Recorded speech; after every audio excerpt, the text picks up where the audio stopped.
शिवा गौतम और आज का जो हमारा वीडियो सेशन होगा ये डॉट नेट कोर का सेकंड सेशन होगा। इसके पहले मैंने डॉट नेट कोर का फर्स्ट सेशन रिलीज किया है जिसमें मैंने डॉट नेट का इंट्रोडक्शन बताया, डॉट नेट कोर क्या होता है, ठीक है, डॉट नेट कोर के अंदर क्या प्रोजेक्ट स्ट्रक्चर होता है, डॉट नेट कोर का क्या फीचर्स होता है। इसके बाद मैंने आपको एक बेसिक एप्लीकेशंस बना करके डॉट नेट कोर में बताया हुआ है। अब मैं ऐसा समझ रहा हूँ कि आप डॉट नेट कोर का जो एक्सरसाइज मैंने एक बेसिक एक्सरसाइज बताया था वो आपने कर लिया होगा, ठीक है। यदि आपने नहीं किया है तो डॉट नेट कोर का जो फर्स्ट वीडियो मैंने बनाया है इसको आप जरूर देखिए अच्छे से। और इसके अंदर जो मैंने प्रैक्टिकली किस तरीके से विजुअल स्टूडियो को कॉन्फ़िगर करना है, किस तरीके से डॉट नेट कोर प्रोजेक्ट को माइग्रेट करना है, किस तरीके से डॉट नेट कोर का प्रोजेक्ट विजुअल स्टूडियो 2022 के अंदर बनाना है, वो सभी चीजें मैंने इसके प्रीवियस वीडियो में बताया हुआ है, ठीक है। इस वीडियो में बताने वाला हूं कि डॉट नेट कोर के अंदर जैसे हमें कोई फॉर्म बेस्ड एप्लीकेशन बनाना है तो how to create form based application using dot net core, ठीक है। एक छोटा सा एडिशन का प्रोग्राम बना करके बताता हूं मैं आपको। यदि आप डॉट नेट कोर के लिए एक बिगिनर हो और डॉट नेट कोर के अंदर आपको एक फॉर्म बेस्ड एक एडिशन का प्रोग्राम यदि आपको सिंपली बनाना है तो कैसे हम इसको बना सकते हैं, that thing I am discussing. तो सबसे पहले जैसे आपको एडिशन का प्रोग्राम बनाना है तो सबसे पहला जो प्रोसेस होगा इसका स्टेप बाय स्टेप इंप्लीमेंटेशन होगा कि पहले आपको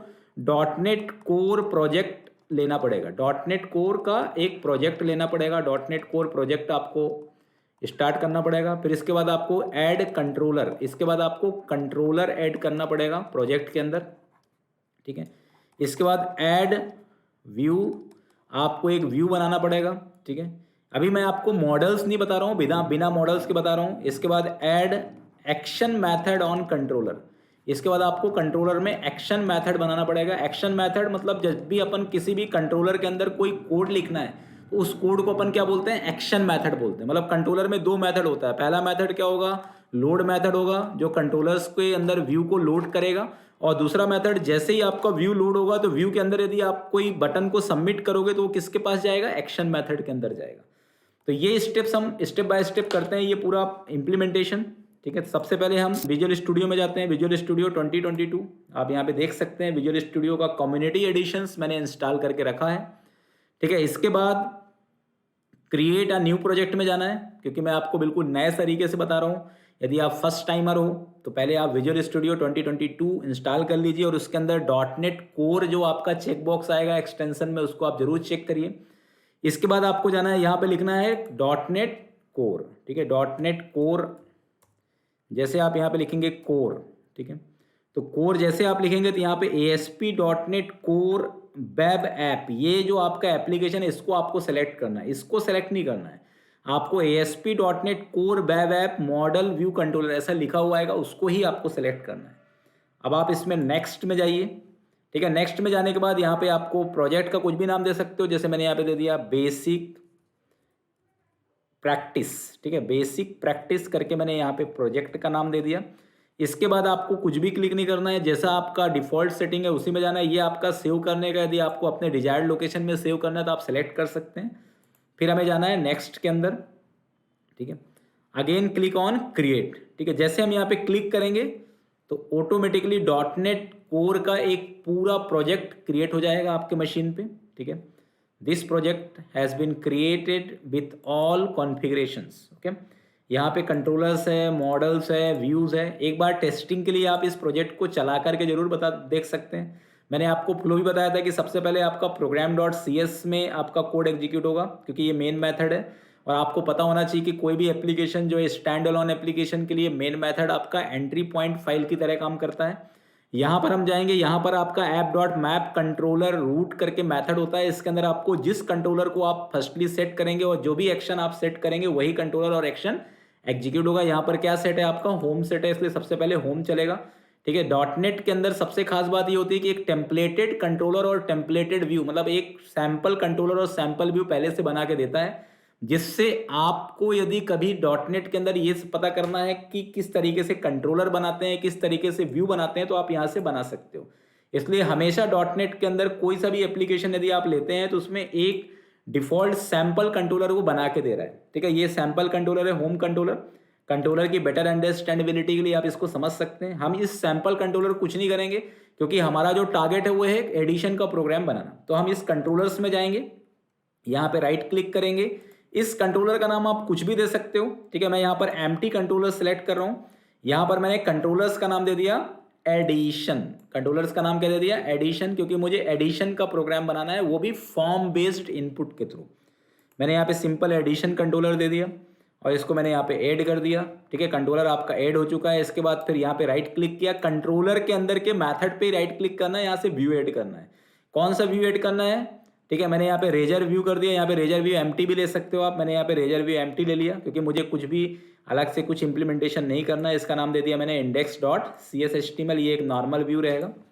ठीक है, इस व्यू के अंदर मैं सिंपली क्या बना रहा हूँ, एक फॉर्म बना रहा हूँ। ठीक है, तो फॉर्म बनाने के लिए @using html.begin फॉर्म, ये आपको याद रखना पड़ेगा। @html मतलब html हेल्पर क्लास की क्या है, आपका बेस क्लास है ये। इसके अंदर आपको सभी एलिमेंट्स मिलेंगे। जैसे आपको फॉर्म बनाना है तो बिगिन फॉर्म, यदि आपको टेक्स्ट फील्ड बनाना है यहाँ पे @html.text बॉक्स, इससे क्या बन के आ जाएगा, आपका टेक्स्ट बॉक्स बन के आ जाएगा। यहाँ पे टेक्स्ट बॉक्स का नाम दे दिया मैंने txt num1, क्योंकि हमें एडिशन करना है तो आपको पता होना चाहिए कि एडिशन के लिए हमें एटलीस्ट मिनिमम आपको 2 टेक्स्ट फील्ड की रिक्वायरमेंट होगी। ये एक बिल्कुल बेसिक सा प्रोग्राम है, इससे आपको एमवीसी का एक फ्लो समझ में आएगा कैसे हम इस तरीके से काम कर रहे हैं। अभी मैं बिना मॉडल क्लास के बता रहा हूँ, फिर बाद में मैं मॉडल क्लास के थ्रू बताऊंगा। इसके बाद यहाँ पर आ जाएगा input type equal to submit, यहाँ पे आएगा नेम, आप यहाँ पे नेम दे सकते हो, name is the identifier, button submit. ठीक है, input type equal to submit, क्योंकि सबमिट के लिए रेजर, इसको रेजर HTML बोलते हैं। रेजर HTML ने सबमिट के लिए कुछ नया नहीं बनाया। ठीक है, सबमिट के लिए आपको HTML एलिमेंट का ही यूज़ करना होगा। ये हमारा व्यू प्रिपेयर हो गया। ठीक है, आप चाहो तो इसको किसी पैराग्राफ या किसी कंटेंट के अंदर लिख ले सकते हो तो ज़्यादा बेटर होगा, क्योंकि HTML कंटेंट को आपको रॉ नहीं लेना चाहिए। ठीक है, ये HTML के वैलिडेशंस रूल्स के अगेंस्ट होता है। तो मैंने एक पैराग्राफ ले लिया और इस पैराग्राफ के अंदर ये पूरे कंटेंट्स को इम्प्लीमेंट कर लिया। तो एक पैराग्राफ लिया जिसमें पहला टेक्स्ट फील्ड ले लिया, दूसरे पैराग्राफ में दूसरा टेक्स्ट फील्ड ले लिया, और तीसरे पैराग्राफ के अंदर ये जो सबमिट बटन है, ठीक है, इसको मैंने थर्ड पैराग्राफ के अंदर इम्प्लीमेंट कर लिया। इससे आपका HTML का पूरा डिजाइनिंग क्या हो जाएगा, इम्प्लीमेंट हो जाएगा। This is the first and second. ठीक है, यहाँ पर यदि आपको मैसेज देना है तो मैंने मैसेज भी दे दिया, enter first number, again I will write here BR। यहाँ पर दे दिया मैंने एंटर सेकेंड नंबर। ठीक है, इसके लिए भी आप HTML.label का यूज़ कर सकते हो। ठीक है, ये आपका पूरा एक UI क्रिएट हो गया। अब मैं चाहता हूँ कि मुझे इसी UI को रन करना है। program.cs में जाऊँगा, यहाँ पे एडिशन दे दिया मैंने, एक्शन के अंदर मैंने दे दिया इसमें index. Now I will build this. अब इसको मैंने बिल्ड करा। ठीक है, जैसे मैं बिल्ड करूँगा यहाँ पे होम कंट्रोलर्स, यहाँ पे एडिशन कंट्रोलर आपका आ चुका है। इसको हम रन करके वापस से देख लेंगे। ठीक है, ये आ गया आपके पास। इसमें सिर्फ अभी UI आया हुआ है, इसके अंदर हम कुछ लिखेंगे तभी ये वर्क नहीं करेगा। हम चाहते हैं ये वर्क भी करें, तो इसके लिए अपन को सिंपल एक अब अपने को एक्शन मेथड बनाना पड़ेगा। एक्शन मेथड के लिए क्या आएगा, HTTP पोस्ट, ये हो गया। यहाँ पर public I action result, this is the interface. Okay, इसके बाद यहाँ पर मैं इसका कुछ भी नाम दे सकता हूँ, मैं इंडेक्स नाम दूंगा, ज़्यादा बेटर रहेगा। ठीक है, आपने कंसेप्ट सुना होगा फंक्शन ओवरलोडिंग का, कि फंक्शन का नाम सेम रहेगा, पैरामीटर्स डिफरेंट रहेंगे। अब यहाँ पर किसी भी टाइप का कोई मॉडल ऑब्जेक्ट तो नहीं है, इसलिए मैं यहाँ पे आई फॉर्म कलेक्शन लेता हूँ। आई फॉर्म कलेक्शन आपका एक इंटरफेस होता है, जो भी आपका फॉर्म का कंटेंट होगा पूरा इस आई फॉर्म कलेक्शन के अंदर मर्ज हो जाएगा। यहाँ पर मैंने इंट num1 ले लिया और यहाँ पे OBJ और OBJ के अंदर txt num1। ठीक है, तो इसका मतलब ये है कि जो फर्स्ट टेक्स्ट फील्ड का डेटा है इसके अंदर आ जाएगा। इसको मैंने कन्वर्ट कर लिया क्योंकि ये ऑब्जेक्ट के फॉर्म में आएगा। convert.toInt, जिसमें भी आपको कन्वर्ट करना है, मैंने int 32 में कन्वर्ट कर लिया। And I will convert this under the string. यहाँ पे convert.toString लगा के इसको स्ट्रिंग में कन्वर्ट कर लिया। इस तरीके से जो पहले टेक्स्ट फील्ड में हम कंटेंट लिखेंगे वो इसमें आ जाएगा num1 के अंदर, दूसरे टेक्स्ट फील्ड में हम जो भी कंटेंट लिखेंगे वो num2 में आ जाएगा। और इसके बाद अपन यहाँ पे int num3 लिखेंगे, num3 इक्वल टू यहाँ पर आ जाएगा num1 प्लस num2। ठीक है, और यहाँ पर ये जो पूरा रिकॉर्ड आएगा आपका वो किसके अंदर आएगा, viewback.data, और यहाँ पे हमने num3 को स्टोर कर लिया। ठीक है, इसको viewback एक्चुअली क्या होता है कि ये भी आपका एक ऑब्जेक्ट होता है। यदि आपको कोई भी कंटेंट को कंट्रोलर से व्यू की तरफ लेके जाना है तो आप यहाँ पे viewback यूज़ कर सकते हैं। फिर यहाँ पे मैंने रिटर्न व्यू ऑब्जेक्ट कर दिया। अब viewback मतलब कंट्रोलर से इसका स्टेट कहाँ तक रहेगा, व्यू तक रहेगा, इसलिए व्यू बैक को डायरेक्टली मैं यहाँ पे ले गया और इसको एक पैराग्राफ के अंदर इसको प्रिंट कर दिया। तो इस तरीके से हम व्यू बैक डॉट डेटा को डिस्प्ले कर सकते हैं। तो ये हमारा पूरा प्रोग्राम है, ठीक है। जैसे हम फॉर्म को सबमिट करेंगे, एक्शन मेथड क्या हो जाएगा, चेंज हो जाएगा, और ये कौन से वर्ब के थ्रू कौन सा वर्ब आपका इंप्लीमेंट होगा इसमें, HTTP पोस्ट। तो ये HTTP के मेथड है। बाय डिफॉल्ट कौन सा HTTP मेथड होता है, गेट होता है। जैसे सबमिशन करेंगे तो HTTP पोस्ट आएगा, फॉर्म का पूरा डेटा OBJ रेफरेंस में आएगा। OBJ एक डिक्शनरी, मतलब जो आई फॉर्म कलेक्शन है एक डिक्शनरी टाइप का ऑब्जेक्ट होता है। तो यहाँ पर की के अंदर आपका क्या होगा, रिस्पेक्टिव वैल्यू स्टोर होंगे। तो की के थ्रू अपन ने वैल्यू को मैनेज कर लिया। टेक्स्ट फील्ड के अंदर जो आपका डेटा आ रहा है वो स्ट्रिंग फॉर्म में आ रहा है, इसलिए हमने इसको इंटीजर में कन्वर्ट किया, ठीक है। अब मैं इसको रन करता हूँ। Again I will execute this program. आप यहाँ पे देख सकते हो, जैसे मैंने यहाँ लिखा 100 200 और इस प्रोग्राम को मैंने रन किया तो यहाँ पर 100 + 200 द आउटपुट शुड बी 300, ठीक है। num3 = num1 + num2, इस तरीके से ये। अब यहाँ पे txt num2 लिखना पड़ेगा मेरे को, मैंने बाय मिस्टेक txt num1 लिख दिया, ठीक है। और यहाँ पर भी हम देख लेंगे अपने डेटा, यहाँ पे जो टेक्स्ट फील्ड है उसका नाम क्या होना चाहिए, txt num1 and txt num2। Again I will click here 100 + 200 = यहाँ पे क्या आ गया, 300। तो ये हमारा एडिशन का प्रोग्राम बन गया, जिसके अंदर हमने सिर्फ अभी जो कंट्रोलर और व्यू इसी आर्किटेक्चर को फॉलो किया है। अब हम फॉलो करते हैं कंट्रोलर व्यू मॉडल, मतलब ये MVC आर्किटेक्चर को फॉलो करते हुए हम इसी प्रोग्राम को बनाते हैं, क्योंकि ये .NET कोर MVC है और आपको पता है MVC का मतलब होता है मॉडल व्यू कंट्रोलर। तो मॉडल व्यू कंट्रोलर में क्या होगा कि सबसे पहले मॉडल मतलब होता है आपका डेटा कंटेनर्स। मॉडल को हम क्या बोलते हैं, डेटा कंटेनर्स, जो आपके डेटा को कंटेन करेगा, ठीक है। अब ये डेटा कंटेनर डेटा किसी भी टाइप का हो सकता है, डेटाबेस का डेटा हो सकता है, फॉर्म का डेटा हो सकता है, किसी का एक्सटर्नल फाइल का डेटा हो सकता है।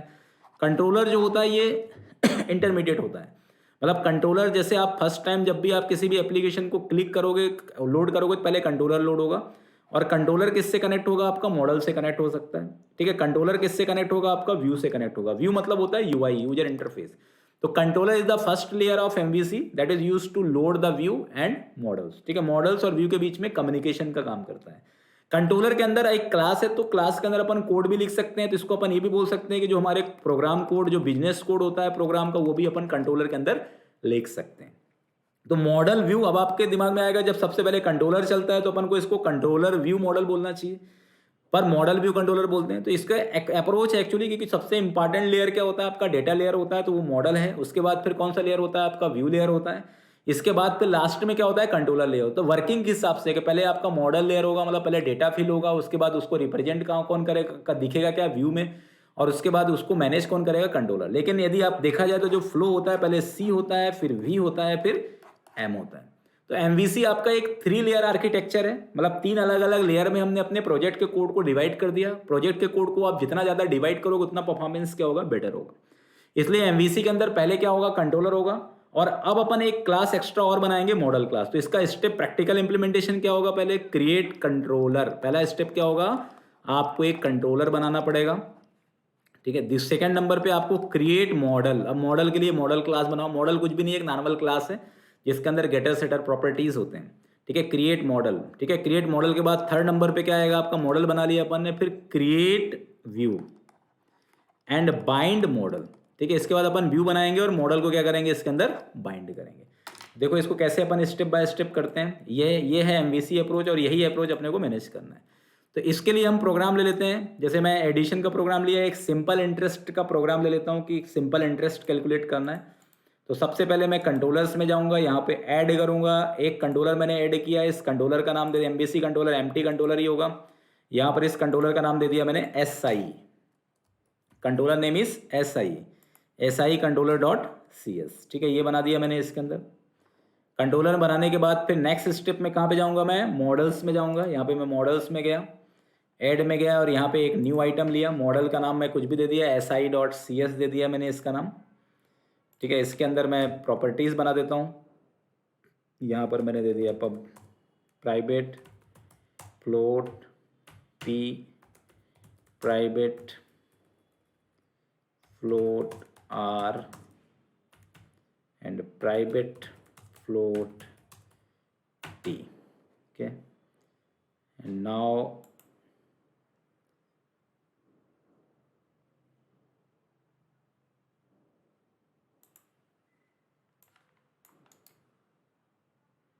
यहाँ पे गया, यहाँ पे जाने के बाद क्विक एक्शन एंड रिफैक्टरिंग में गया और यहाँ पर मैं इसमें encapsulate fields and use properties, ठीक है, encapsulate fields and use properties, ठीक है। तो इससे आपका क्या बन जाएगा, गेटर सेटर। तो कौन सा ऑप्शन है, राइट क्लिक करना है आपको, क्विक एक्शन में जाना है, क्विक एक्शन में encapsulate fields and use properties option में जाना है। इससे आपका पूरा ये प्रॉपर्टी बन जाएगा, गेटर सेटर बन जाएगा।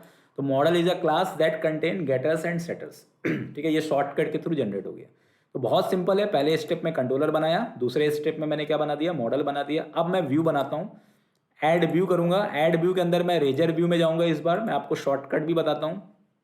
जैसे मैं रेजर व्यू में जाऊँगा तो यहाँ पे देखो व्यू नेम, यहाँ पे टेम्पलेट, मुझे कौन सा टेम्पलेट यूज़ करना है, क्रिएट करना है, ठीक है। यहाँ पे रिक्वेस्ट, यहाँ पे गया मैं, यहाँ पे क्या सिलेक्ट करूँगा मॉडल क्लास में, SI, जो मैंने सिंपल इंटरेस्ट बनाया, ऐड करूँगा। तो ये ऑटोमेटिकली अपने लिए आपको ऑटोमेटिकली एक क्या क्रिएट करके दे देगा, पूरा का पूरा एक व्यू पेज क्रिएट करके दे देगा ऑटोमेटिकली। यही सबसे बड़ा एडवांटेज है कि जो रेजर व्यू टेम्पलेट इंजन होता है ये स्कैप फोल्डिंग कंसेप्ट को फॉलो करता है और स्कैप फोल्डिंग के अंदर सब कुछ ऑटोमेटेड होता है। ऑटोमेटिकली देखो पूरा का पूरा डिजाइनिंग, बस ये डिजाइनिंग पूरा जनरेट कर देगा according to .NET core style, ठीक है। और ये सबसे खास बात होती है कि रिस्पॉन्सिव डिजाइन, मतलब बूटस्ट्रैप के साथ एम्बेडेड होकर डिजाइन जनरेट करता है। इसलिए आपको डिजाइनिंग में इसमें कुछ भी नहीं करना है। अब इस एप्लीकेशन को जनरली आप एक बार इसको रन करके देखिए तो आपको ऐसा फील होगा कि हमने डिजाइनिंग में कोई सा भी कोड नहीं किया, लेकिन ये ऑटोमेटिकली पूरा का पूरा डिजाइनिंग जनरेट कर देता है। तो इसी को बोलते हैं रैपिड एप्लीकेशन डेवलपमेंट, ठीक है। तो .NET कोर जो है वो रैपिड एप्लीकेशन डेवलपमेंट को भी फॉलो करता है, मतलब आप बहुत फास्ट वे में एप्लीकेशन डेवलपमेंट कर सकते हैं, ठीक है। जैसे मैं इसको रन करता हूँ, I will run this applications. When I will run these applications, then this form has been created, automatically created. I am not creating this form. PRT ये तीनों वैल्यूज आ गई, लेकिन अभी ये वर्किंग में नहीं होगा। इसको वर्क करने के लिए मुझे कोड लिखना पड़ेगा। आई विल राइट, अभी मैं यहाँ पे क्रिएट पे हिट करूँगा, कुछ नहीं होगा। वापस में जाता हूँ, वापस में कंट्रोल, अब बिल्कुल एक सिली कोड मुझे लिखना है, बहुत ही सिंपल कोड है। यहाँ पर गया मैं HTTP post, okay. Public .NET core का इंटेलिजेंस भी बहुत स्ट्रॉन्ग है, आप यहाँ पे देख सकते हो, बहुत ही आसानी से सभी चीज़ें ऑटोमेटिकली जनरेट कर देता है ये। यहाँ पे इंडेक्स में जाना है, इंडेक्स में जाने के बाद अपने को क्लास का नाम लिखना है। अपन ने क्लास किस नाम से बनाया, SI के नाम से बनाया, ठीक है, SI। और यहाँ पे नाम रेफरेंस दे दिया OBJ। इसमें अपने को कुछ भी नहीं करना है, डायरेक्टली अपन डेटा को कुछ भी टाइप कास्टिंग करने की जरूरत नहीं है। viewback.result, और यहाँ पे पूरा डेटा किसके अंदर आ रहा है, यहाँ पे अपन गेट कर लेंगे obj.p into obj.r into obj.t, and this is the formula, okay. Directly we will convert this and then divide by 100, and we can simply write here result SI stand for simple interest, okay. This is the formula, and we will simply write here return view, and this viewback.result object I have copied here and paste into this index.cs HTML file, okay. We can create separate section for our output, that is @ symbol must be used here, ठीक है। @ आपको यहाँ पे use करना पड़ेगा। तो ये पूरा प्रोग्राम आपका क्रिएट हो गया। तो आप यहाँ पे देख सकते हो कितना ईजीएस्ट वे में हमने प्रोग्राम्स इंप्लीमेंट किया, और इसी को बोलते हैं MVC, मॉडल व्यू कंट्रोलर। तो पहले आपका कंट्रोलर का एक्शन मेथड चलेगा, ये व्यू को लोड करेगा। जैसे अपन व्यू में कुछ भी लिखेंगे तो ऑटोमेटिकली मॉडल के अंदर उसकी प्रॉपर्टी सेट होगी, और यहाँ से हमने मॉडल की प्रॉपर्टीज गेट कर ली।